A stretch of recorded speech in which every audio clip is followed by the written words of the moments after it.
Welcome to Grow Together Initiative. This is GTI TV. I'm Brad Fulner here with my daughter Catherine, and today we're interviewing Joe Lombardi from Ironhawk Financial.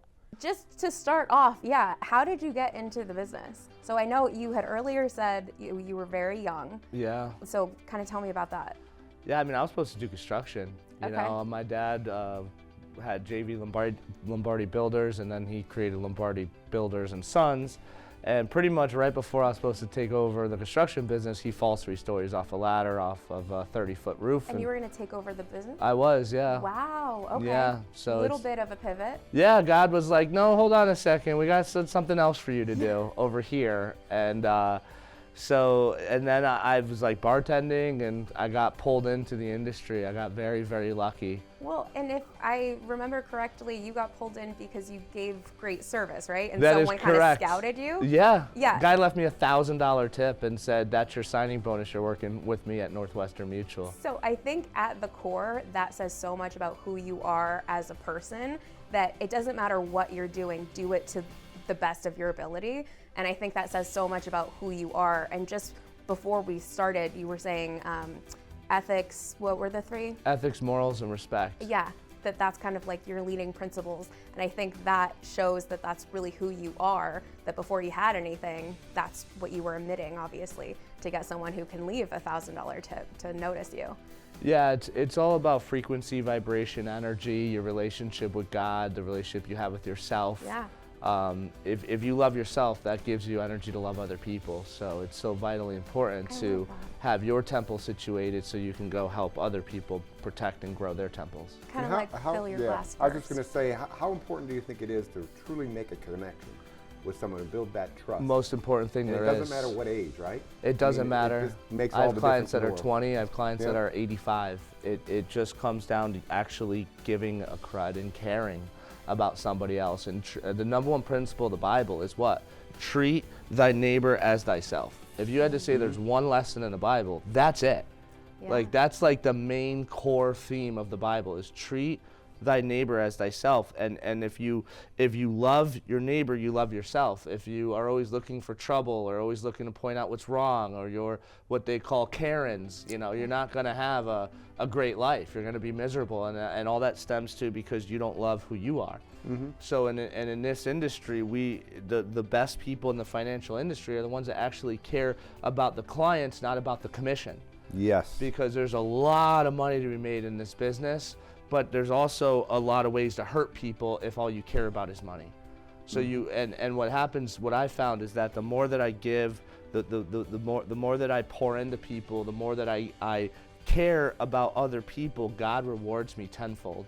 It's a karmatic energy that we live in, and it's so deeper than just, oh, you're a millionaire. It's like, well, most millionaires actually have value to bring the general public, or nobody's going to buy from them or use their labor or trust them in whatever they're doing. So it's knowing that you're valuable and knowing that there's a reason why you're here, and that reason why has to be so vitally clear to you so that you can communicate that to people that God puts in front of you. And GTI is all about Grow Together Initiative, right? And 100%. thirdly, grow each other. Yes. And it's continuing to build leaders. That, you know, we've talked a lot about, it's not just being a leader yourself, but help others to be leaders and elevate them. You were just mentioning that. You want to replicate yes. yourself. Yeah, that's what it's all about. kind of help them, and you're kind of expanding your business. Tell us a little bit about that. I mean, where were you 2 years ago compared to now? 2 years ago, I was gambling a lot. That's why I was on the DraftKings commercials nationwide, Joel in the pink suit.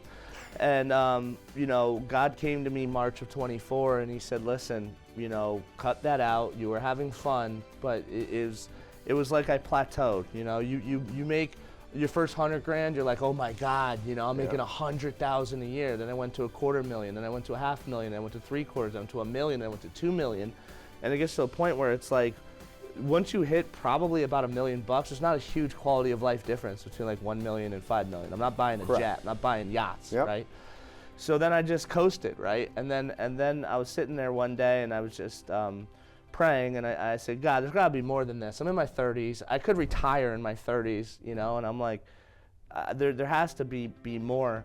And God basically told me, he said, what you have to do is if you really want this to grow, you have to duplicate yourself and you have to teach other individuals about what Iron Hawk is. Yeah. Because I was living in scarcity. I was like, oh my God, I can't let anybody know what I'm doing. I'm making millions of dollars. I don't want competitors. I don't want people to copy me and create, you know, Golden Hawk Financial or something to compete against me. Right. So I was living in scarcity, and God said, live in abundance, give it away. Everything, your presentations, how you do it. Because I had companies wanting to buy my presentation, and I walked through people to save them millions of dollars in taxes in 15 minutes. And I had companies that said, we'll pay you millions of dollars, we'll fly you out to all the general agencies across the country, and you teach our company how to sell the way you were selling to get through to people. And I didn't want to create competition, so I was holding on to it. And then when I switched from living in scarcity to living in abundance, my whole life changed. Opportunities opened, stepping stones came out of the woodwork, meeting marketing companies that said, we'll refer you licensed agents.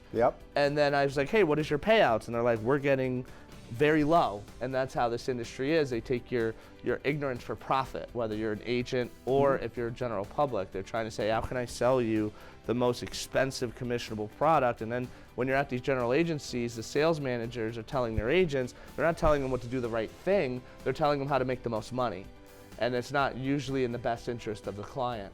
Right. So I said, you know what, I'm going to do the right thing. I'm going to build Iron Hawk, sort of like the best of the general agency, which is the training, the best of the IMO, the independent marketing organization, which is the payouts, and then the best of network marketing, which is building a team and getting overrides. And it's been a 2-year experiment, and I am growing leaps and bounds. 50 people, right? Yeah, nobody leaves. And so what you said is so important as far as, you know, you're looking to serve. Yes. Serve others. 100%. It's not about your money. No. It's about serving them, and GTI does that, gives you that, and thank 100%. You for joining GTI. And that really gives us the ability to kind of serve. I mean, we don't need to necessarily do this, but we do it because you want to give back. And this is our way of giving back. I mean, isn't that the way you kind of look at it? And gives people a purpose to give back to each other, to help those in need, and to be all inclusive. Give it to everybody. 100%. Give them resources and support, because they don't even realize that they don't have, you know, they don't have the access to this because they haven't been educated. So Catherine, what would you think about that? I was just gonna say, I think that's the key, that it's the ignorance of it. And I know that has such a negative connotation, that word, but that's the truth of it. You don't know what you don't know. And so I was gonna ask you, you know, you had shared, you make millions and millions of dollars annually. You said, what was it last week that you made? $155,000. $155,000. That's about triple the annual income of American families, right? Something like that. Yeah. And that was in a week. Correct. So you're coming from a perspective where you were bartending, you were, you know, working for tips, and now you have what people would give anything for. What would you say to the people that are just starting out of what are the things you wish you knew? I wish I knew that when you worship money, you worship the devil. And I have done a lot of mistakes in my life because there's 5 versions of yourself. You have your mental self, your emotional self, your spiritual self, your physical self, and all those are multipliers to your financial self. What I did is I chased money. I said, my wife stayed at home, she raised my 3 children, and it was insanely hard. She wanted a bigger car, she wanted a bigger house, and it was all left on me. And then my daughter wanted to do dance, which is $50,000 a year. She's on the USA tap team. I was gonna say, pretty successfully do dance. Yeah, very successful, highest level. Yeah. And I realized that, like, you know, nobody's gonna save me, right? No one's gonna save you but you. Right. And so, but what I realized is that I had money as my all-time high, and I let everything go. I let my health go. I let my spirituality go. I let my physicality, my emotional health, all that went to the wayside because all I cared about was the almighty dollar, because I was the breadwinner with a family of 5, right? And it was only up to me. And what I found out is that when I moved the money as my all-time high and I put Jesus there, it just multiplied my life in so many ways. Now I have a personal trainer. Now I'm at the gym 3-4 times a week. I lost a bunch of weight. I can look in the mirror and say, wow, you look pretty good now, because I didn't look as good as I did now, especially if you see me on those DraftKings commercials. I was a really chubby dude. So what I realized is that in order to grow, I really needed to care about Joe and not care about money. And when I started caring about Joe, God started giving me opportunities that may have been there the whole time. Yeah. It's like the red car syndrome, right? If you buy a red car, what do you see on the road everywhere? Red cars. Yeah. But if you have a white car, you don't notice the red cars. That's right. Right? Yeah. So it's training your subconscious mind to, why is my why important? Why am I doing what I need to do? So if I can go back in time, I would say, Joe, my work ethic has always been the best. I always no quit, all gas, no brakes. But you also have to have a balance in life, and that's what I didn't do. And that affected my mental health, that affected my emotional health, and ultimately I was making millions, but I was gambling it all away because I didn't feel like I earned it, I needed it, I deserved it. Because I didn't love who I was. I had a lot of childhood trauma due to my mom, and I had to work through a lot of stuff with therapists and really praying a lot and looking inward, which is hard to do because there's a lot of ugliness we all carry, and we don't want to look in that. It's hard to look in the mirror, to go down in there and then deal with it. Yeah, and then say, I don't like that, and then I'd like to go back real quick to something that you did, and you had an interaction that created you to be passionate about this, and that was when you were a bartender. Yeah. I happen to come from the hotel restaurant environment as well. Yeah. And I think there's skill sets. You've worked in the restaurants and hotels before, and that interaction, you learn that connection. Yes. That way, you're naturally just easy to talk to and connect with. Very genuine. My daughter is as well, and it's building those type of skill sets is not something that just naturally happens. It's something you have to work on. You have to work on your compassion, your empathy. Empathy, yeah. So forth and so on. That gets people interested in communicating with you. So tell us how important that is, because you still do that. Yeah. Now you're not a bartender. Right. At least professionally. Correct. But tell us why that's so important. It's so vitally important. It comes down to value, right? When I was bartending, I worked at a very nice high-end Japanese hibachi place in Westport. And I remember the looks on people's faces when you would come in and say, hi, I'm Joe, how can I help you? And the energy and the vibration and how they connected with you. And they got your attention. And these were very wealthy people. Yes.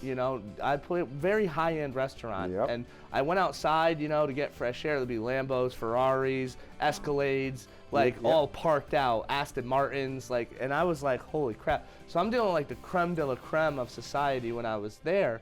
And to have those people, someone may have a bad day, some may have a fight with their spouse, their kids, got into a fight at school or got in trouble, and they came there to unwind. They came in there to have somebody else provide them a good quality meal where they can talk and communicate and grow within their spouses, right? Mm-hmm. And to be part of that, I felt that was such an honor, and I felt that God gave me that place to say, hey, I'm here to make your life better tonight.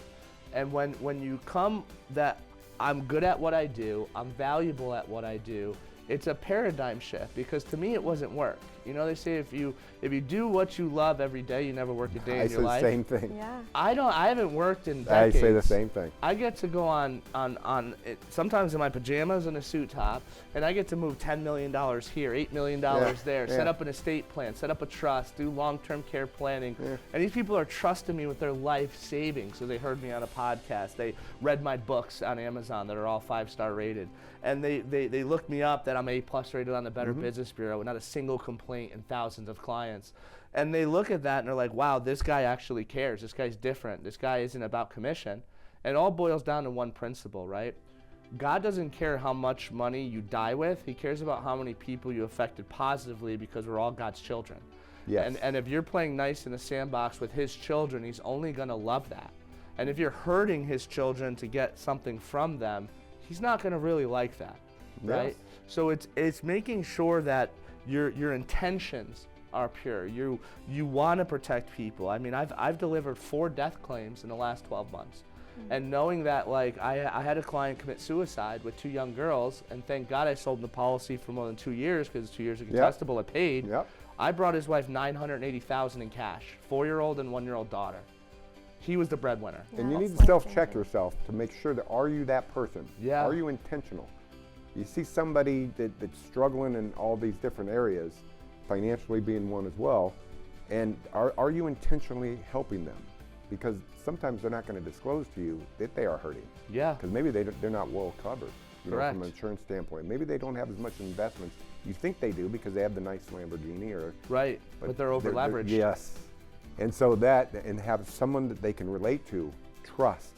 You have empathy, build that trusted partnership, puts them in a position to confide in you, and allows you to, you know, just to do what you do as far as giving them options that will really protect them, literally will save their life. I mean, right? What do you say to that? And do you have any other questions for Joe? Well, I was just going to say, I think with that comes allowing grace for yourself and for others. And I was just this morning having a conversation with this man who comes into the YMCA, and we're friends. He's like 80 years old. And we always talk about different things. And we were having a conversation about, and he's always like, "Oh, Miss Sunshine," because I greet him with a smile, and, you know, we have a good, and he's like, you seem like you never have a bad day. And I was like, well, it's not that. It's just, why would I make it someone else's problem if I'm having, you know, everyone has their issues. And he was telling me a story. He's very successful, you know, he comes in and swims every single morning. And he was saying, you have to be open to the positive exchanges. Like, look at what we're having. And this is a positive thing that obviously I remember it for the rest of the day. I'm talking about it now, that if I was grumpy, if I was in a mood, I would be so consumed with myself, like you said you were for the longest time, you wouldn't be open and receptive to seeing all the red cars that are right in front of you, you know? And so I think allowing grace, that sometimes people are in their own self, and allowing that grace for them, that you can kind of be that bridge, if you will, and you can be the smiling face to kind of transform them and help them in that mentality, playing with God's children, you know, with each other and all of that. So I don't know if you have any feedback to that, but I think that that's important. No, I mean, your thought process is your reality, right? If you think that because your mom didn't love you and you got bullied in school and your girl cheated on you on the prom and all these things, if you think that all the negative things that happen in your life defines who you are, you're wrong, right? And so what most people do is we hold on to negative energy more than we hold on to positive energy. Yeah. And it's like, if I said, hey, do you remember the best day of your life? You're like, not really. Do you remember that car accident you had 7 years ago? Oh, yeah, that guy Bob, how he backed up into me. And it's like we retain and hold on to all this negative stuff, thinking that if we do, it's going to prevent it from happening again, and it's not. And so it's just saying, you know, life gave me, you know, this stuff. I didn't ask to be born to Nancy and Joe. I didn't ask to be white. I didn't ask to be born in the United States. I didn't ask for any of that. Yeah. And I think that God doesn't penalize you for your upbringing. I grew up in an attic with no running water. I grew up in extreme poverty. My mom wanted abortion before I was even born. If my dad wasn't pro-life, I'd be dead. Wow. Right? I wouldn't be here. I would never have been a thought. That's powerful. So, like, I know that every day I have is a blessing. I know that every single day I wake up is an extra day that I may or may not should have, could have, would have been here, but I am. And so my why of why I do what I do, and I want to take over the world in a good way, because I want to let God know that thank you for allowing me to stay here. Thank you for having my dad convince my mom not to abort me. Yeah. Thank you for raising me when my mom wanted to do drugs and drink and left at 4 after she took all her assets, and I grew up in like an attic with no running water, right? And I was the poor fat kid bullied every day, you know, in a very nice town in Connecticut. So I went through so much pain, but I'm glad I did, because what's the alternative? I wouldn't be here. Yeah. I also think it gives you such a unique perspective. We were talking about empathy, you know, before, and I think having gone through so many things, and I know, Dad, obviously you have a whole story of your own, that it helps you have that empathy and be able to relate on different levels. And it's not just that you want to, you know, be better for yourself. You want to replicate that, like you've said several different times. You know, you want to grow and have 1 million of you in the world. So that's not just impacting you. You want to do it because it's going to impact other people and their stories. In a positive way, and exactly. looking at things from a positive perspective. So in a lot of ways, you have to go through that pain. You do. To see it. To see that, no, we don't want other people, to appreciate everybody is going through this. We've had some conversations with some senior officers, that they're not in really good shape. Their lives are, you had a bartender, I've had a lot of executive style conversations, and when they start disclosing what their world really is, they don't have a lot of balance and so forth and so on. Right. And we're kind of bringing that back to them and say, yes, you need to have balance. Yes. I called you on Friday, and I want to talk to you about that. So where were you on Friday when we talked on Friday? Where were you going? Just to let everybody know who you are and how grateful you are that you received these type of things. But go ahead. Yeah, I was going to Long Island. I'm part of this company, Eastern Advisory Group. It's an office of National Life Group, and I was winning their #1 life sales in the country award in front of the entire company. And it was a 3-hour drive there, 3-hour drive back. Black tie event. Black tie event in the snow. That ride home was not fun. But to go in front of my peers and be recognized for my hard work, my dedication, my sacrifice, I don't have to work as hard as I do. I don't have any bills. I'm a multimillionaire. I don't need to work as hard, but my work is my why right now. It's my mission. It's teaching my children that, if you want anything in life, all you have to do is show up and work for it. There's no free handouts. And the best way to do that is not through words, it's through actions, right? So getting in front of my peers and saying, listen, I'm not better than anybody else. We're all equal under God. I just decided to take the gift, the time that God gave me, and use it to give. I don't watch Netflix. I haven't watched CNN or Fox News and I don't know, probably since 2016 election. I know that that's a waste of time. I know that's not going to help me at all in my life. So what will help me is networking more, building more, growing more, hiring more, getting out there, talking to people, letting my light shine, attract the right people, and that's going to get at least me personally to where my dreams are, which is I want Ironhawk Financial to be a multi-billion-dollar company. I want to have 1,000 agents that all have my principles, ethics, morals. They want to do the right thing. They want to help people as their #1. I want to partner with great organizations like GTI and get the information out there faster and quicker, and that's my 4th book. And it kind of boils back down to persistence, accountability, discipline, grit, because all those things, and it's every day, all day. Well, it's a lifestyle. And the great companies and the great sports athletic franchises have that culture. It's built into the way they do everything. What is the first thing that they say when they come into a new organization or an athletic program? We need to change the culture. That's the first thing they always say. Always. You happen to be Lombardi, right? I mean, yeah. You kind of like the Packers a little bit, A little bit, yeah. I mean, he did a pretty good job with building the structure, right? Yeah, I think they just won the trophy yesterday. Yeah, I was just going to say that. Yeah. So yeah, I mean, it really does boil back down to the basics. Correct. You have to be there for people. Look to help them. Right. You're not trying to get something from them. You're trying to help them see this, and let's partner together. And that's what GTI is, that we're partners on. Correct. And then we can help each other be in a better position. So really, it's to not spread me, the word. It's we. And we can I love that. And we can grow together throughout the country and throughout the world. We're already connected. We've won 3 awards. That's awesome. Humanitarian awards, right? Right. My daughter actually won one. Yeah. It's on our website and all that kind of stuff. But I think it's important. What you're saying should be so powerful and received that way. That everybody, don't you think everybody has an opportunity here to be leaders, be the 100%. one in your family to change your things? friends? If you have a group of friends, be the change, be the light. If you're around a bunch of losers, change your friendships. Don't let those negative thoughts and drive you into doing something negative. No. Be positive. Look for the shining part of any kind of example, and it should be helpful. Yeah. Yeah. Yeah, and I think to put the money where your mouths are, both of you guys are practicing that by partnering together. Taking what you've each have built, and you're like, hey, yeah, I like that, I like you. And if I'm not mistaken, the event that you're about to put on together, Yes. If you want to talk about that a little bit. Right. Okay. So we've talked a little bit about doing an event at one of the schools. Yeah.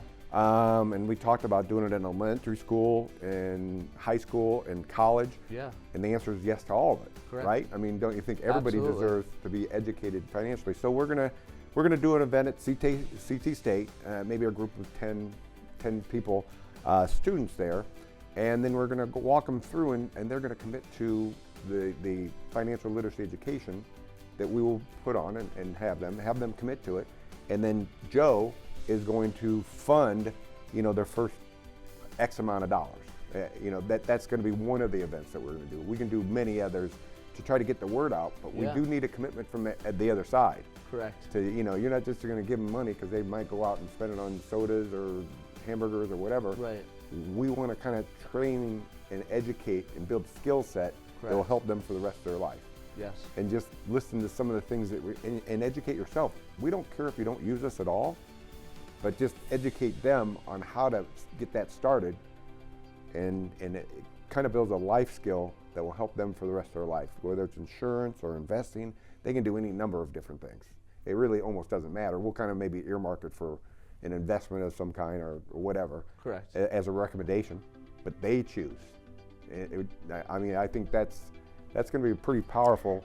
Absolutely. Well, and I think event. it's one of those things where, you're given a certain number of opportunities in life where if you take advantage, it could change your entire life. Mm-hmm. And you guys are kind of presenting that opportunity to all of these individuals that are at the events. You're giving them the education, expertise, combined with starting funds to really get it going. So there's no excuse. There's no, limiting factor in that. Mm-hmm. And it's one of those things where that doesn't happen very often. So I just kind of want to instill how significant that really is. If you are coming from an attic with no running water, if you're in that situation right now and you're not making millions of dollars, you're not, 25 years and very successful, etc., then this is your opportunity to change that.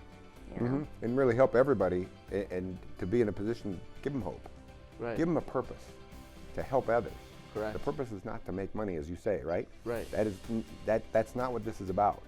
It's about helping them, put them in a position so they can help others get them financial security, and to be in a position to help others in a very powerful way that will literally help change the world.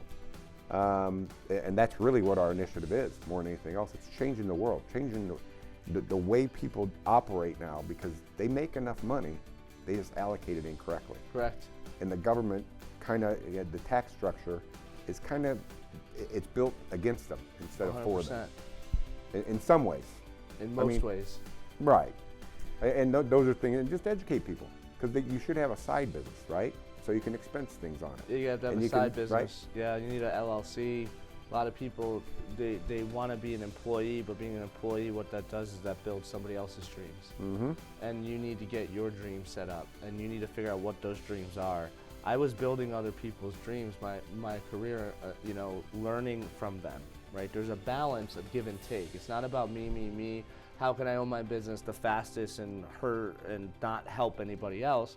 There's a balance of let me help somebody else build something because I'm taking some value from that. I'm learning from that person. So it's like finding out who you want to do. You don't need to reinvent the wheel. This is a very copycat world. I copied Mike Lynch. A great guy. I'm so blessed I met him. But whatever you want to be in this life, just find somebody who is that and copy them. That's it. It's not rocket science, and most people don't even know that much. That's correct. And as we wrap up, I'm just curious, if you had 3 takeaways to someone watching this, what would they be? What can people implement now to change their future? Write down your 5 selves: spiritually, mentally, emotionally, physically, and financially. Figure out what you're good at, figure out what you're weak at, and then come up with a plan to say, how can I get better? Because they're all multipliers to your financial health. Find out what your why. A lot of people live through life, they have no goals. They have no reason why they're here.